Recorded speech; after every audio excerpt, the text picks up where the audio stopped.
You are Locked On Giants Postcast, part of Locked On Sports San Francisco on the Locked On Podcast Network. Your team every day. Yo, what's up, everyone, and welcome back to the Locked On Giants Postcast. I'm your host, Eric Triple E Engel. You may know me as the former producer for the Murph and Mac Morning Show on KMBR 680. And today, the Giants returned home, thankfully, to the friendly confines of Oracle Park, and it paid off big time as they win 11-4 over the Colorado Rockies. And this game was all about two guys, Kyle Harrison and Tyler Fitzgerald, and they showed Giants fans just how bright the future could be as the two budding stars showed out today.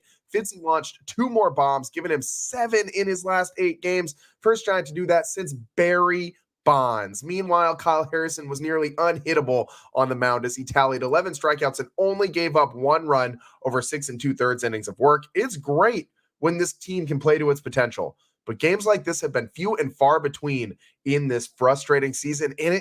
I'm just kind of frustrated with this win, honestly, which is a really weird statement to say. We'll get into all of it, but first I want to thank all of you for watching us on the Locked On Sports San Francisco YouTube channel. Please, if you aren't already subscribed, hit that subscribe button right now.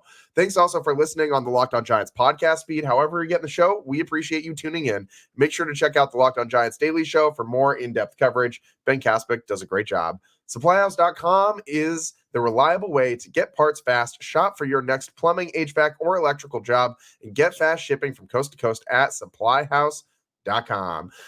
This one started off pretty good for the Giants. I mean, right away, Harrison strikes out 2 in the top of the first, setting the tone for what the rest of his day would be. We also got to mention Jorge Soler had a really nice day today, and this guy is as streaky gets. If his first at-bat's a good one, that's going to be a good night for Soler. If it's not, it's going to be a rough outing for him. Today, leadoff home run. So, of course, he had a really great day at the yard.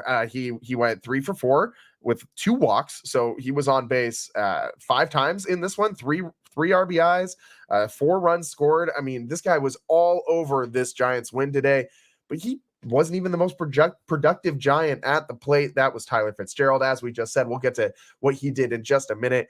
But Harrison, as we continue on through this game, Giants got that 1-run lead in the bottom of the first, and that's really all Harrison needed. The bullpen gave up some runs in this one, but Kyle was on point. Struck out in the second inning, struck out forever Giant Chris Bryant. He actually struck out Chris Bryant 3 times today, gave him the hat trick. And then in the bottom of the second, the Giants added on some more runs. Mike Yastrzemski walks with 1 out. A Pat Bailey single puts runners on at the corners with 1 out. And then a Schmidt sac fly scored Yaz. It was a tough play, even though that ball was not hit very far into right field. The second baseman ran out to make the play, put him in an awkward position to make the throw home. Still got the throw off, but it didn't get there in time. And Yaz just beat out that tag with another really great slide. Mike Yastrzemski and Lamont Wade Jr. have been just putting on clinics with the slide this season. It's about the only thing that the Giants have been putting on a clinic with on the offensive side of the game, though. I mean, it's been really tough all year long. Newcomer Derek Hill picks up a 2-out single to keep the line going, and then Soler single drives in Pat Bailey, gave the Giants a 3-0 lead at that point. And it just kept going on from there for the Giants. I mean, the Rockies did add the 1 run they got against Harrison was in the top of the third after a single and a walk started the inning. A Tovar deep sac fly to Elliot Ramos scored Toglia from third. 3-1 Giants lead. And then for good measure, Harrison just came back and got another strikeout to get out of the inning. So Harry was really rolling, man. He only gave up that 1 hit, that 1 single, and only gave up 2 walks. He had 11 strikeouts. As I said, 6 2/3 innings. He was on fire tonight. Dude was, I mean, he received the standing ovation from the Giants crowd. You saw him tip his cap as he was walking off the field. And you heard Mike Krukow say that more guys need to start doing that again. And he's kind of right. I hadn't really thought about this until Krukow brought it up tonight, but I haven't really seen very many guys like give the old fashioned like tip of the cap to the fan base when they're coming off the mound to a standing ovation. And it happened tonight.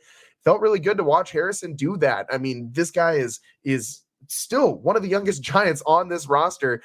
And I mean, we were so hyped about Hayden Birdsong's 11 or 12 strikeout performance in Colorado. Harrison has 2 11 strikeout performances, and he's pretty much the same age as Harrison. He's got 2 of them under his belt now in his career. And I mean, this kid is, I mean, he's part of the future. when you look forward to what the Giants can build on, it's guys like Kyle Harrison. And I mean, obviously Hayden Birdsong too, and you're still going to have Logan Webb going forward. That's a really formidable three-headed horse in your starting pitching rotation. I mean, Kyle Harrison, I really liked that Bob Melvin let him come out for the 7th. I should also acknowledge that. The top of the 7th, I thought that was going to be time for him to come out of the game. You know, he had 10 strikeouts and 6 innings of work, and it seemed like a very Bob Melvin move to go to the bullpen at that point. Credit Melvin. He kept Harrison out there, and I'm glad we got to see what this kid could do. Would have liked to see him finish off the inning. I know he was at 106 pitches, and you can't run this kid into the ground, but you got to let him start being himself on the mound. Like, this is what this guy wants to do. You could clearly tell he did not want to come out of the game in that 7th inning. And yeah, you got to protect guys from themselves a little bit. Pitchers are always going to want to throw more pitches. That's just the game. That's how it goes. But I want to see how far he can go. And I mean, that's not today's baseball. I mean, Tim Lincecum with that like 150 something pitch no hitter, that's never going to happen again. And I'm not advocating for something like that, but I do want to see the kid, as long as he's making competitive pitches and doing work on the mound, I want to see him unbridled.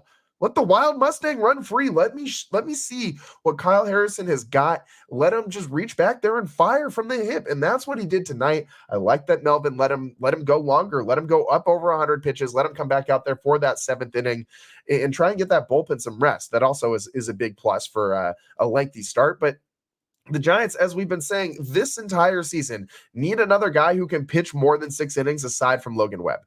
Kyle Harrison looks like he can be that guy. He really does. I mean, a lot more efficient tonight. Yes, he did have the 106 pitches in about 7 innings of work, but he's been hitting that number a lot sooner. I mean, he's getting into the 90s in like the 5th inning. So a little bit more efficient on the bump tonight for Harrison.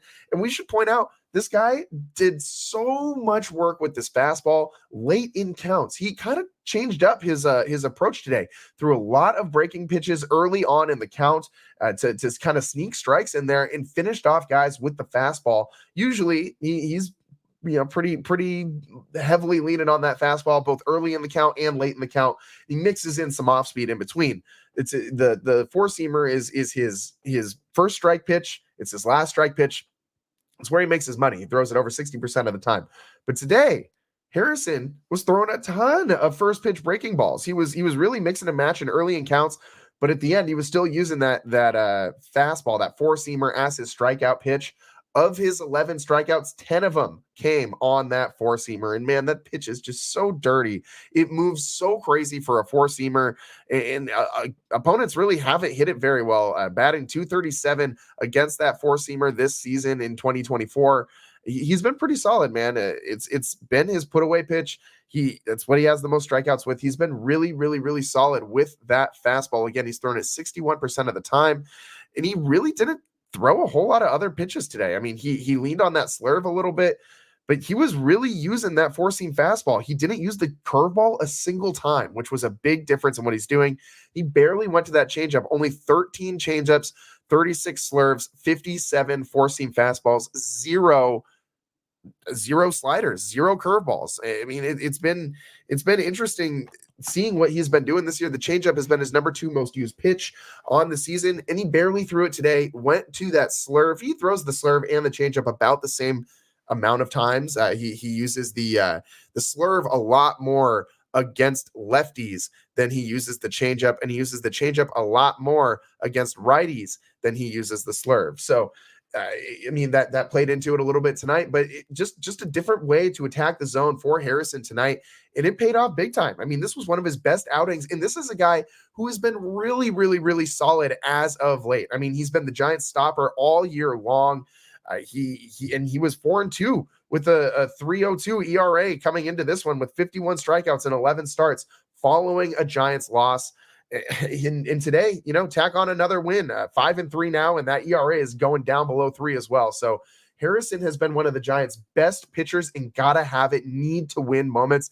And this might be the biggest need to win moment of the season. I mean, the Giants are fighting for their lives playoff wise, and it's been tough trying to stay in the mix. I mean, if they didn't win today, you could pretty much guarantee that they were going to sell at the deadline. They're still probably going to sell at the deadline, but as they get closer, I mean, wins if you want to for the Giants players. If guys like Michael Conforto, Mike Yastrzemski, even a Camilo Doval, who we saw give up another run tonight in the 9th inning. I mean, all these guys are, if they want to keep wearing a Giants uniform, they got to start winning some games and contributing to some Giants wins, because trade deadline's coming up, and Farhan has made it plain as day. If the Giants are not playing well going into the trade deadline, they're going to look to move some guys. It's also a little interesting because I'm curious if Farhan, I mean, just logically speaking, you got to consider that this guy doesn't want to sell. If he's selling, he's signaling to everybody, to the entire fan base, I have failed yet again. And I don't think that guy wants to fail again. I think he knows his seat's pretty hot. If he continues to fail, he's going to be out of here either this offseason or next offseason, depending on how the rest of this year goes. And next year, if he does come back for next season. I don't think he wants that. I think he probably wants to retain his job. I think creating the illusion that the Giants are in the playoff mix is going to be enough to maybe keep him for one more year. If he can go out and add a bat at the deadline, I mean, it's going to be really interesting to see what they do.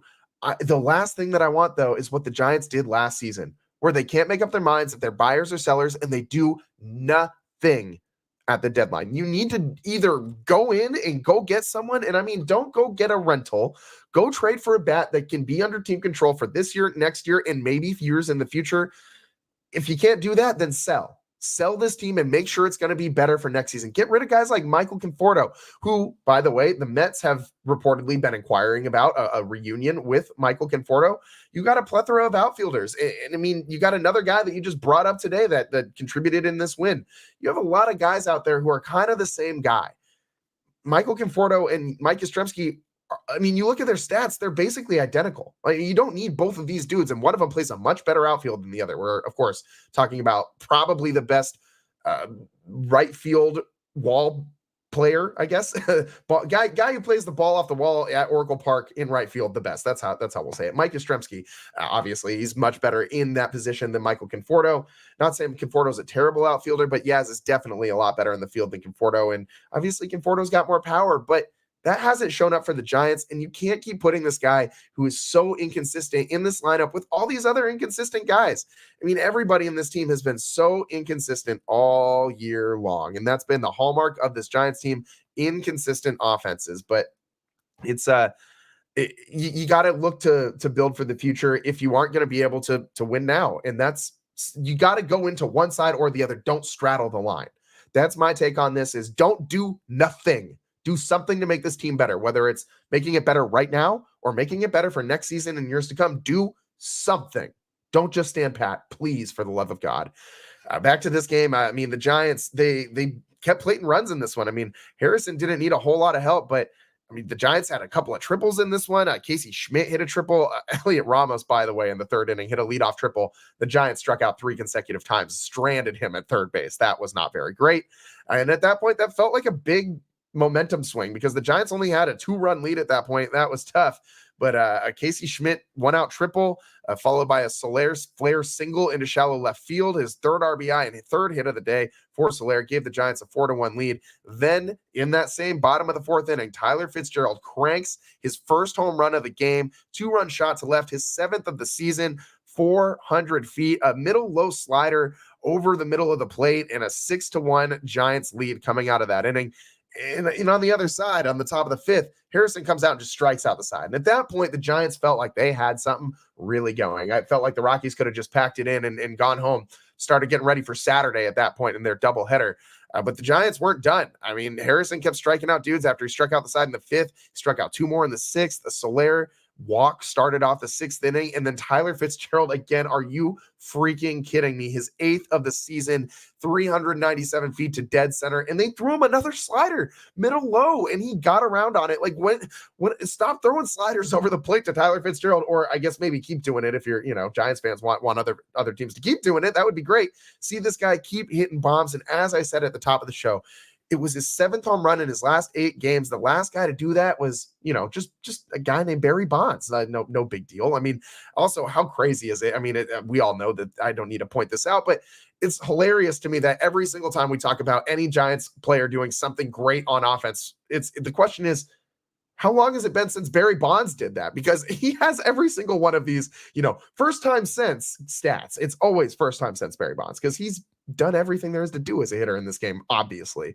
The Giants continued to cruise. Harrison, as I said, left in the top of the seventh after he walked his last batter that he faced with 2 outs.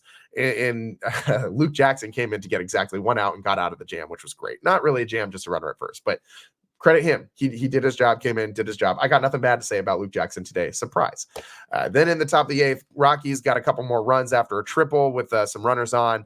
And then in the 8th inning, the Giants did it again. I mean, Ramos, a 3-run bomb, a frozen rope, his 15th of the season, just a 111.1 mile an hour 390-foot line drive. I mean, that ball, it was like going just still straight on its flight path when it hit the stands. I mean, and it wasn't like a cheap. He barely got over the wall. It was several rows up, and that was a line drive, man. He mashed that ball, absolutely mashed it.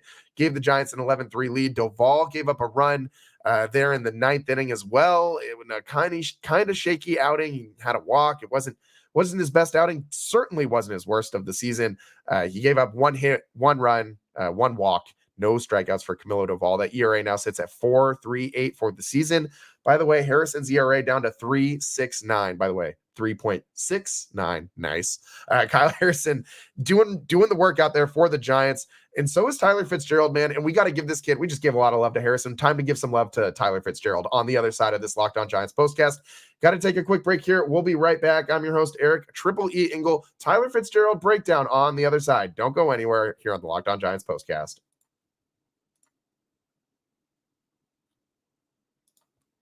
This episode of the Locked On Giants postcast is brought to you by Booking.com. Booking.yeah. With summer travel heating up, especially travel for baseball games, it's time to explore those U.S. cities you've always secretly wanted to learn more about. Yes, we're talking about your rivals' cities. With hotels, bed and breakfast, vacation rentals, resorts, and so much more on Booking.com, you might just find your perfect stay, even in your baseball rival's city. We have the best ballpark in all of baseball and all of sports here in the city by the Bay, but it's so fun to get out on the road and go see the Giants. If you're looking for a little adventure, start checking out other MLB stadiums. Just pop into a Giants road game anywhere in baseball. I mean, obviously other stadiums in the NL West are pretty solid. We're kind of lucky in this region of the world to have so many cool stadiums. Petco, one of the best stadiums in all of baseball, still at the top of my list of places I need to go. Coors Field was great when I went and visited there. Giant Stadium's also obviously amazing.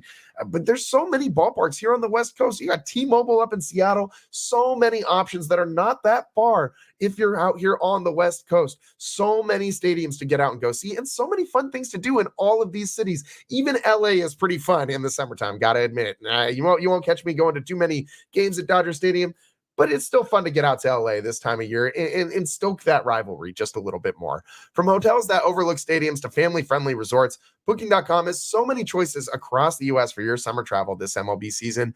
The right stay can make you a fan of any U.S. city, even your rivals. Book today on Booking.com, on the site, or in the Booking.com app. I love sports. I love them so much I never want them to end.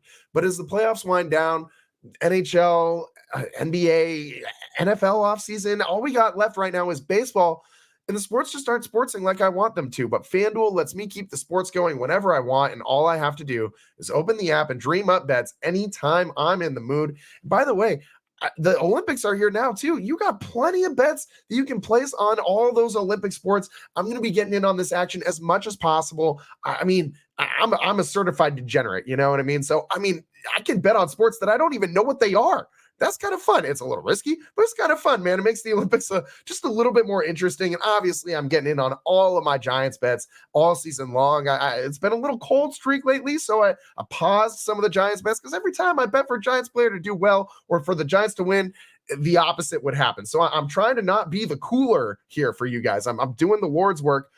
And we'll get back to the FanDuel, baseball betting soon. But for right now, I'm getting in on all these Olympics lines, and check them out on FanDuel. This summer, all summer long, FanDuel is hooking up all customers with a boost or bonus daily. That's right. There's something for everyone every day, all summer long. So head on over to FanDuel.com and start making the most out of your summer. FanDuel, official sports betting partner of Major League Baseball.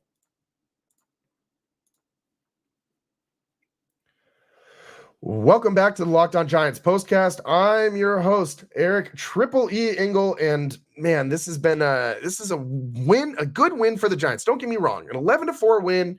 Kyle Harrison strikes out 11. Tyler Fitzgerald goes yard twice. Elliot Ramos goes, a 15th home run of the season. It was a good outing for the Giants. Even Luke Jackson had a good night. But I'm frustrated, man. I'm frustrated because I want to see this team continue to play like this.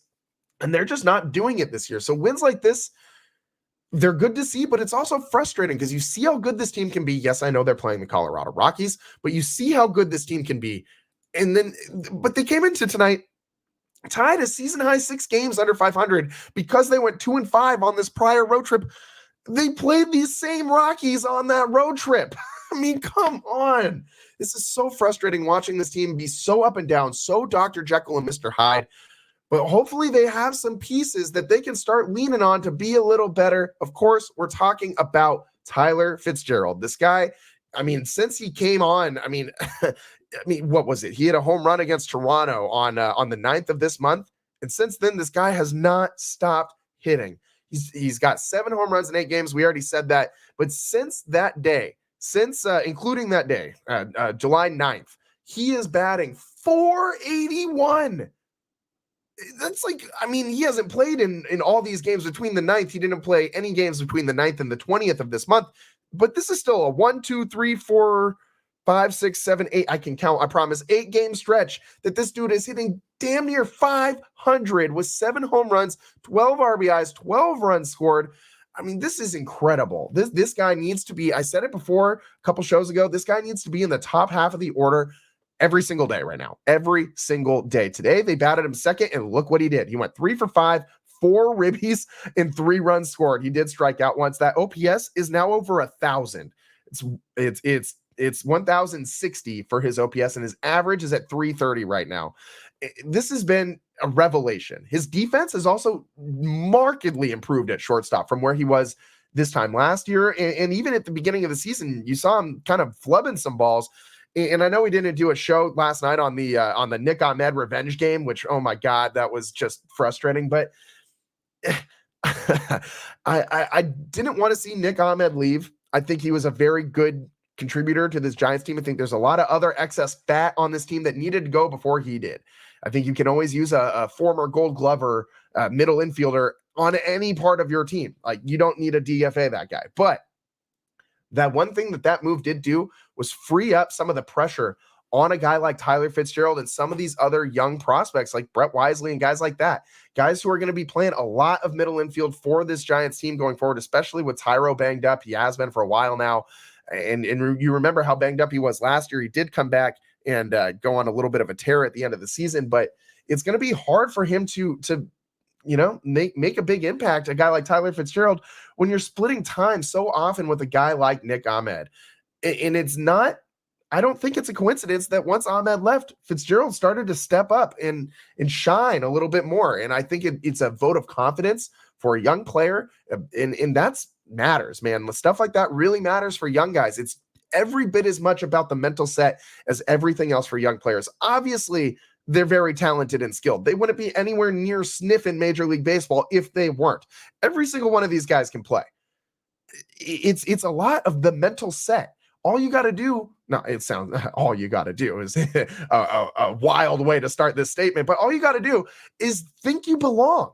And if you're splitting time with a veteran and they keep going to this older guy and you think that you are, physically in your prime or at least closer to it than this, aging guy who's pushing you out. If you're a guy like Tyler Fitzgerald or Brett Wisely, where you're hoping for some playing time and you're hoping to show what you got, and you're fast and you're strong and you can make these great plays in the field, but you just don't have the mental behind it that a 10-year plus vet like Nick Ahmed does. It can mess with you. It can mess with you mentally. It can make you get down on yourself. It's hard to keep positive in those moments and stay locked in. You're having to do just as much mental work as you are physical work, and taking a lot of that mental stress away from these guys, I think, is a good thing. And I came out and said that Ahmed was getting rid of him was not a good move. I still don't think that they needed to full out DFA this guy, but they were, pretty flush at the middle infielder position with Brett Wisely and Tyler Fitzgerald coming on. Tyro obviously is still there. And, do you really need 4 middle infielders? And you got guys like Casey Schmidt hanging around that can also, give you some questionable minutes at short. He's more of a third baseman, but he's there. Obviously, Marco Luciano, his position for now is shortstop, even though he's also not very good at it. You got a lot of guys who play the middle infield, and there just wasn't enough room. And I think that once Ahmed left, even though I really wanted to see him stay a Giant, it really opened up the door for a Tyler Fitzgerald to walk through. And man, this guy has walked through that door in a big way. As I said, since July 9th, he's batting .481 with 13 hits, 7 home runs, 12 RBIs, and 12 runs scored. Now all the Giants need to start doing is giving him some help, because he can't do it by himself. The rest of the team contributed today, and that's why I'm frustrated with a win. And I'll get into that a little bit more. That's how we'll close out this show. On the other side, we're going to talk about why this win, this 11-4 win, nice win, is so incredibly frustrating. I already touched on it a little bit, but we'll end the show with a little bit of a bang. I'll get a little riled up for you guys, because man, I haven't been this frustrated in just I feel like I got like a wild hair up where, because I just want this team to win and be good again, man. And they clearly showed you today that they can be, and they're just not. Constantly shooting themselves in the foot this season. We'll get into it on the other side. I'm your host, Eric Triple E Engel. We'll be right back.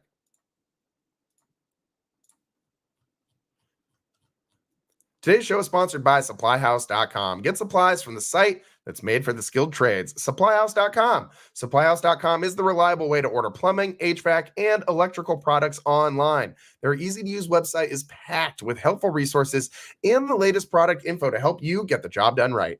Shop a complete inventory of over 200,000 parts from over 400 top brands and get your order delivered right to your door with fast shipping from coast to coast. Need help with an order? Get expert support and industry-leading service from the friendliest folks in the business, and talk to a real person every time. Pros in the skilled trades can get a competitive edge by joining SupplyHouse.com's free Trade Master program. Every Trade Master gets access to a dedicated phone line, free shipping, and discounts on every order. And did I mention it's free? Join the thousands of trade pros already benefiting from their free membership at supplyhouse.com/T-M and order plumbing, HVAC, and electrical supplies from anywhere with just a few clicks at supplyhouse.com. Welcome back to the Locked On Giants postcast. I'm your host, Eric Triple E Engel. And even though the Giants won 11-4 today, I'm still really frustrated with this team, man. We see what they can do. Kyle Harrison just turned in an ace pitching performance. You got other guys on this pitching staff. I mean, let's go through them. Logan Webb, certified ace. Blake Snell won the Cy Young Award last year, and you've seen how he's been pitching recently. He's an ace on a staff. I mean, any other staff that's not the Giants, this dude's probably number one guy on that staff. Kyle Harrison, 11 strikeouts. By the way, his second 11 strikeout game of his career. He is 22 years old. 1 hit tonight. This guy in his last 3-4 outings has been just dominant. He had a little bit of a hiccup in his first start back from that injury after he had that ankle injury when he was weight training, and he looked dominant since then. Hayden Birdsong looks like a revelation, looks like a future ace. Super young kid, looks like a future ace. I mean, 12 strikeouts. I mean, he's been dominant in every single start. Even his starts, he's looked really, really, really good. Just looking at his pitches and how the ball comes out of his hand, he looks like he can be an ace. That's 4 guys right there. And then when you just kind of look at what they have to fill in that last spot between Jordan Hicks, Robbie Ray, who came back earlier this week and went 5 innings of hitless ball.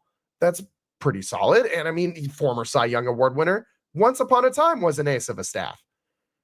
I mean, how much pitching do you need? I know a lot of these guys have been hurt and have not been here, but you see what the potential of this team is. Plus, Jordan Hicks, Alex Cobb, all these other guys that are on the peripheries, Keaton Wynn, what he could have been this year. They have all the pieces pitching staff-wise. Let's look at their bullpen. Ryan Walker, Tyler Rogers, and Camilo Doval. I mean, Eric Miller, they've been really good this season. Yeah, they've had some hiccups like Luke Jackson as well, but you got the top-end talent. There's no question. Look at the lineup. Jorge Soler, 30 home run a year guy, except for apparently this year with San Francisco. Matt Chapman, platinum glove third baseman who's going to probably hit 20-plus bombs. He's been very inconsistent for the Giants as well, batting just .232 this season, striking out a whole heck of a lot. You got Ramos and Fitzgerald, two budding young stars. Ramos made the damn all-star team. Mike Yastrzemski has been solid for this team for a long time. You got Tyro Estrada over there. I mean, you have so many guys, Michael Conforto, so many proven veterans that should be contributing to winning games. And instead, this team comes into this game out of the all-star break. I mean, they just limp out of the break. 2-5 out of the break. You play the Rockies in your first series and you just start losing games to a team that is 38-66. Yeah, I know you had to go to LA and play the Dodgers. 1-3 on the road. You got one win in Los Angeles all season long. This team is better than what they have shown. They are better. On paper, you look at this team, this is a playoff team. Hands down, it's a lock. And obviously, they've had a lot of injuries this year. Jung-Hoo Lee was a big one. All the pitchers getting injured at various points in time was impossible to overcome for this team.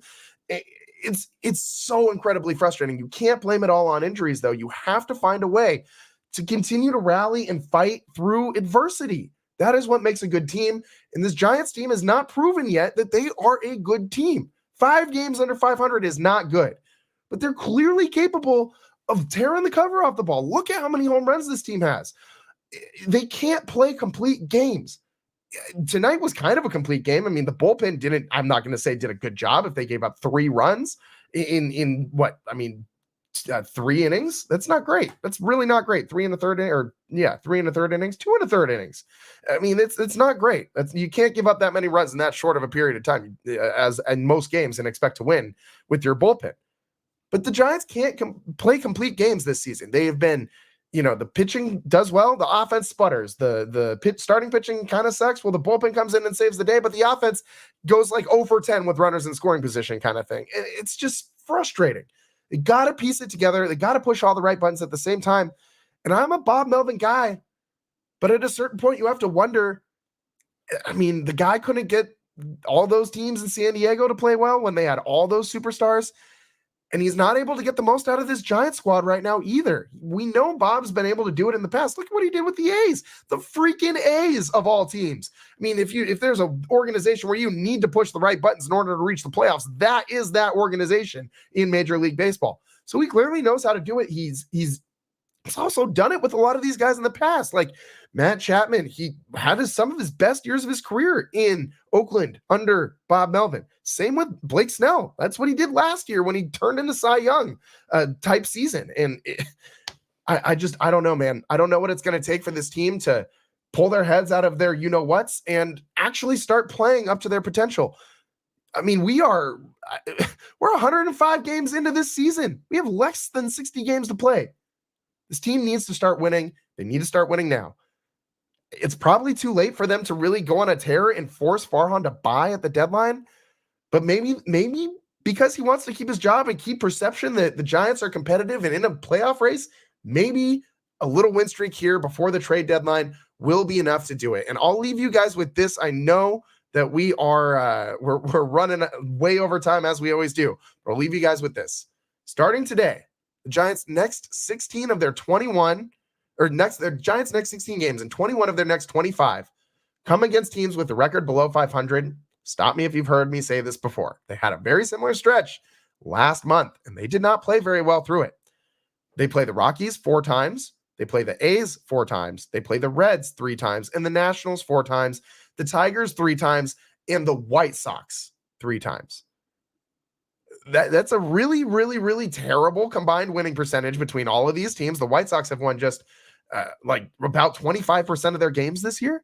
So you need to win. You need to win. You need to go on a tear. Obviously, a lot of these games come after the trade deadline, but they have a path. They have a path to get back in the wild card mix and to really make a run here. But have they shown you anything that makes you think that they can do that over a sustained period of time? I don't care who they're playing. This team beats themselves on a daily basis. And that's why I'm frustrated, man, because you saw tonight what they can do when they don't shoot themselves in the foot, when they aren't just swinging it at random first pitches just because they're, I don't know, all excited or something. I mean, come on, man. Like, you can't just go up there and bail bad pitchers out by swinging at first pitches and keeping their pitch counts low. You got to work strikes. You got to catch the ball when it hits you. So many drop balls in this last week in the outfield specifically. The defense has not been great this year, although no errors today. 14 hits tonight is awesome. But this team frequently ends games with like 3 or 4 hits. You need to figure out a way to be consistent. It's the hardest thing in the world to do in the game of baseball. But these guys are paid a lot of money, and we're really, they have proven track records of success. And that's why they get paid a lot of money, is because they have proven throughout years that they can do this. And all of a sudden they just forget how to do it when they're in a Giants uniform. It's so incredibly frustrating, and it drives me insane when I see a team that is a season high 6 games under 500 turn in one of their most solid performances of the year, with the exception of the bullpen giving up those 3 runs. I'm frustrated, man. I'm frustrated with this team. I'm glad they got the win. Do something, please, at the deadline. Don't stand pat. Either buy big or sell big. Go all in on one side or the other. No more of this straddling the fence. You know what? I'm tired of it, man. Giants win 11-4. I am way too frustrated for an 11-4 win where Kyle Harrison had 11 strikeouts and Tyler Fitzgerald had 2 bombs. We can celebrate that. Again, the Giants, at least, we've said this before plenty of times on this show, at least they have direction, man. At least they know where they're going. The future is in these young guys. I mean, Kyle Harrison, Hayden Birdsong, Tyler Fitzgerald, Elliot Ramos, that is the future for the San Francisco Giants. And that's not nothing. That's something to build on going forward. That's all the time that we got for you guys today here on the Locked On Giants postcast. I'm your host, Eric Triple E Engel. Thanks for tuning in. We'll come to you live tomorrow. And I know I'm over time, but I told myself I had to say this on the show. One last thing. Just wanted to give you guys an update. No more wedding stuff, so no more missing games. Really important games this year. The homie Justin, he went through with the wedding. He's officially happily married now. That's great. He didn't run away at the altar, so that's a big plus. But one funny thing from this wedding that I think you guys should know, I full on ripped my pants 100%, throwing it back on the dance floor, split my pants right down the middle. And if you know anything about me, you know that fazed me absolutely 0%, and that I kept throwing it back on that dance floor for the rest of the night. So I just want you guys to end the show with the visual of Triple E, just, with the ripped pants, throwing it back at the wedding. And maybe if you're as frustrated as I am about this Giants team, then we'll kind of lift the mood a little bit. just try to help out, man. Just try to help out. I'm done with my dumb stories now. This Giants team is done with this 11-4 win over the Rockies. And we're done with this Locked On Giants postcast. We're way over time. Thanks for joining us. I'm your host, Eric Triple E Engel. We'll see you again next time. Peace.